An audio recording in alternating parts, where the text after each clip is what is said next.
अस्सलाम वालेकुम, कैसे हैं सब लोग। उम्मीद है आप लोग सब खैरियत से होंगे। आज की फाइनेंशियल रिपोर्टिंग का डिस्कशन हम जो मैं समझता हूँ सबको अंडरस्टैंड करना चाहिए इस चीज़ के ऊपर, वो है स्टेटमेंट ऑफ कैश फ्लो। दोस्तों, मुझे पता है आप सबको कैश फ्लो बनाना आता होगा कि भाई प्रॉफिट में से ये चीज़ें निकालते हैं, ये चीज़ें ऐड बैक करते हैं। यही हमें अपने फाइनेंशियल रिपोर्टिंग में सिखाया जाता है। इन्वेस्टिंग एक्टिविटीज़ है, फाइनेंसिंग एक्टिविटी, ऑपरेशन एक्टिविटीज़ के बारे में बताया जाता है। आज हम इसको थोड़ा सा एनालाइज करने की कोशिश करेंगे कि स्टेटमेंट ऑफ कैश फ्लो बनाया क्यों जाता है। देखिए दोस्तों, सबसे पहले आपके पास क्या आता है? स्टेटमेंट ऑफ फाइनेंशियल पोजीशन आती है, statement of profit and loss account होता है, सही है। उसके बाद आपका चेंजेस, एक statement of changes in equity आता है, कैश फ्लो आखिर में आता है सबसे। अब आप इस बात को ये सोचें, कैश फ्लो बनाने का ऑब्जेक्टिव क्या है। आपके बैलेंस शीट में कैश एंड इक्विवेलेंट का एक फिगर आ रहा होता है, वो आपको उससे रिकंसाइल कराना होता है ना, क्योंकि वही बैलेंस आना चाहिए, ठीक है। अच्छा, आपकी फाइनेंशियल स्टेटमेंट जो बैलेंस शीट आपके पास जो होती है और प्रॉफिट एंड लॉस अकाउंट, वो उसको मद्देनजर रखते हुए ये बताया जाता है कि इस साल कंपनी ने कितना कैश फ्लो ऑपरेशन से कितना जनरेट किया, इन्वेस्टिंग से कितना किया, फाइनेंस से क्या, फाइनेंशियल एक्टिविटी से क्या किया, और कहाँ कहाँ पे कंपनी का ब्लॉकेजेस है, कैश की ब्लॉकेजेस है। जैसे आप जब ऑपरेशन, सबसे पहले ऑपरेशन एक्टिविटी से करते हैं, ये हेडिंग जो है ना बता रहा होता है कि आपने अपने नेट प्रॉफिट जो कि आपके किस बेसिस पर है, अक्रूवल बेसिस पर है, उसमें से सबसे पहले वो खर्चे निकाल, वो एक्सपेंसेस माइनस करना है जिसका कैश से कोई ताल्लुक नहीं है। जैसे कहते हैं ना कि डिप्रिसिएशन हो गया, एम्orटाइजेशन हो गया, इसका ओपनिंग एंड क्लोजिंग भी करेंगे तो कोई डिफरेंस नहीं आएगा, इसका कैश जनरेटिंग यूनिट से कोई ताल्लुक नहीं होता।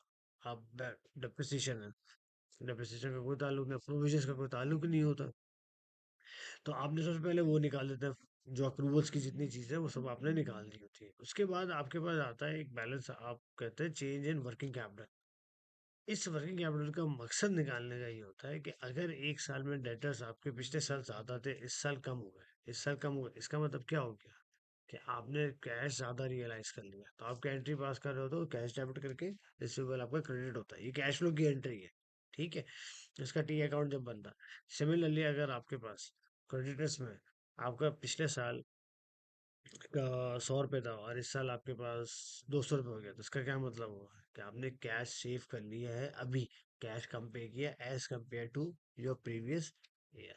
आपके पास इसी तरह अक्रूवल्स की, यानी कि आपका वर्किंग कैपिटल इस दफा बेहतर है, यानी कि आपने पैसा ज्यादा लिया है, दिया कम है।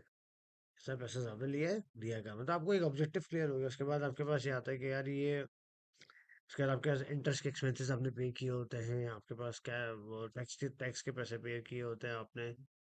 मुझे एक चीज़ ये बताएं, जो चीज़ें, जो वो टैक्सेस जो आप सप्लाई के बेhalf पे विद होल्डिंग करके पे करते हैं, क्या वो आनी चाहिए उस कैश फ्लो में?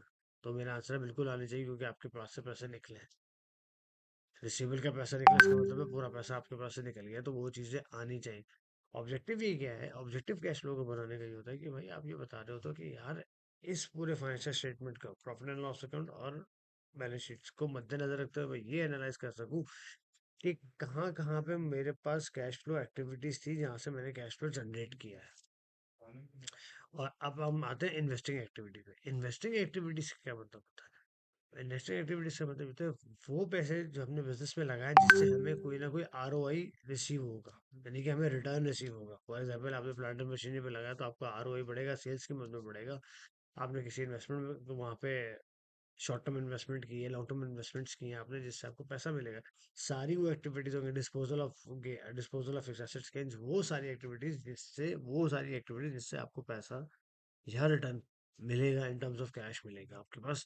और आप ये बताओगे मैंने इसके केस में कितना पैसा दिया है। For example, acquisition of plant लिया आपने, तो सही है भाई, मैंने एक्विजिशन प्लांट लिया, मेरा कैश आउटफ्लो हुआ है। एक तो ये चीज हो गई, ठीक है।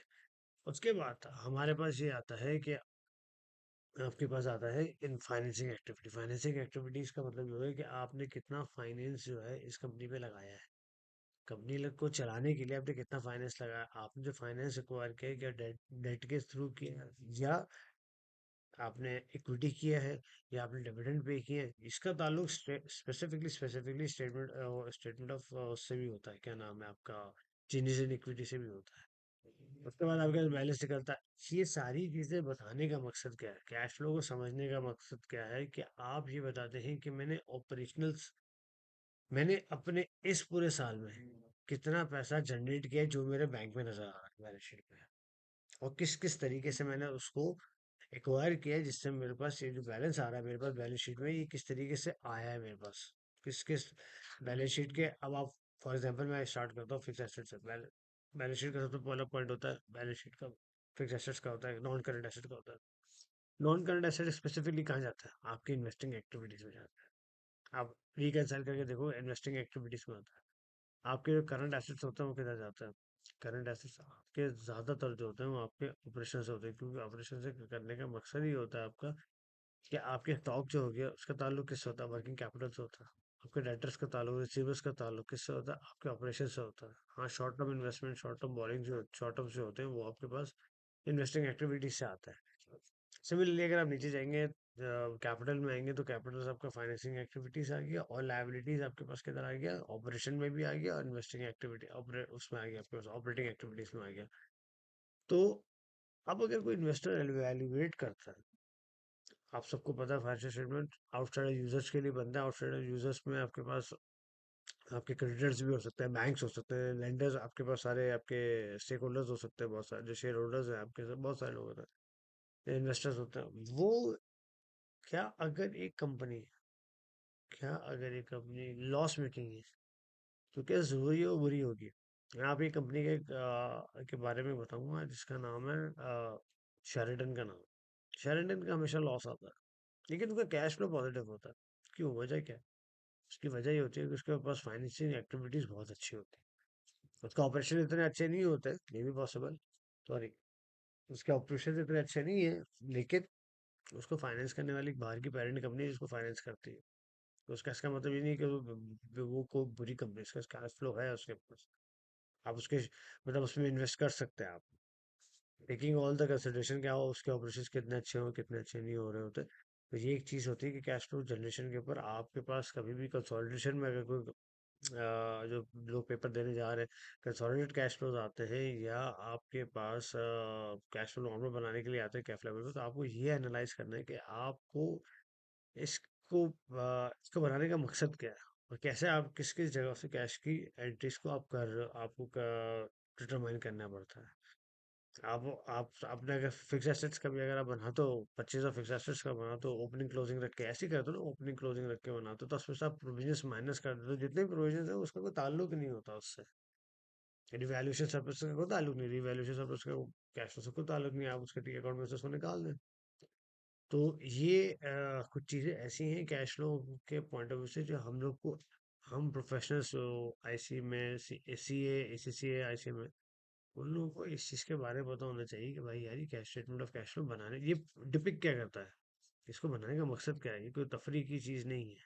मतलब ये एक ऐसी चीज़ है जो क्या बताया जाता है कि कंपनी का एग्जिस्टिंग कैश फ्लो ड्राइव किस तरह हुआ, जैसे बैलेंस शीट पर वो ड्राइव किस तरह हो, क्या क्या ब्लॉकेजेस हैं जिसको कंपनी को देखना है। टर्नओवर रेशो, जैसे स्टॉक है, स्टॉक में आप देखा जाता है कि वो पिछले साल से आप इस साल अगर आपको बढ़ गया, तो इसका मतलब आपने क्या ज़्यादा परचेजिंग की होगी ना, ज़्यादा परचेजेस की होंगी। तो ये कुछ ऐसी चीज़ें हैं जो एनालाइज करने वाली होती है, जिससे आप प्रिडिक्ट करते हो कि भाई मैंने जो कैश फ्लो जनरेट किया इसमें क्या किस तरह जनरेट किया, तो उसमें क्या क्या डेफिशिएंसी थी जो मुझे नेक्स्ट ईयर नहीं करनी। तो ये कुछ छोटा सा एक क्रक्स था, जो हमारा IS 7 है, IS 37 है, जो हमारा कैश फ्लो स्टेटमेंट से मुतालिक। बनाना सबको आता है, फॉर्मेट सबको पता है किस तरीके से बनाया जाता है। आई होप कुछ चीज़ें क्लियर हुई होंगी। आप मुझे भी कोई चीज़ ऐसी है जो आप मुझे मेरी नॉलेज में इजाफा करना चाहते हो, तो प्लीज़ आप मुझे भी बताइएगा कि why the statement of cash flow shall be prepared. अपना बहुत ज़्यादा ख्याल रखिएगा। अस्सलाम वालेकुम।